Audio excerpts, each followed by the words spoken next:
Vous qualifieriez l'annonce d'aujourd'hui de quelle importance? Très important. C'est parmi les plus grands coups de l'histoire du Festival d'été de Québec, assurément. C'est une prise qui est dans un contexte historique important aussi.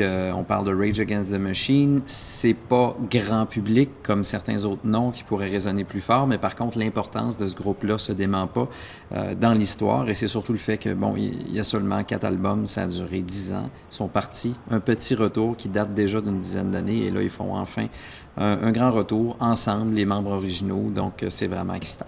Est-ce que c'est, désolé, comme je disais, c'est pas ma connaissance, mais est-ce que c'est leur première grande scène comme ça depuis leur retour là, tous ensemble? En fait, il n'y a eu aucun concert en ce moment.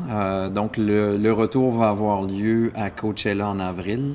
Et puis, il y a 2 autres festivals, Boston Calling et puis Firefly, avant de venir ici en juillet.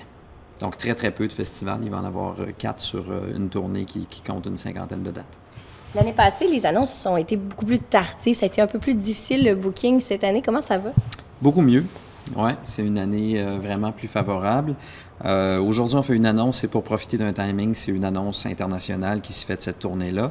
Donc, on a choisi d'être là, mais on a choisi d'être là parce qu'on est presque prêt aussi. Donc, en fait, aujourd'hui, on annonce aussi par le fait même que notre programmation va être dévoilée en entier le 26 février. Donc, c'est dans quelques temps. L'an passé, c'était beaucoup plus tard. Et puis, on est content. On n'a jamais annoncé en février, en fait, dans l'histoire du festival. Donc, c'est vraiment une bonne nouvelle. C'est parce que ça va très bien.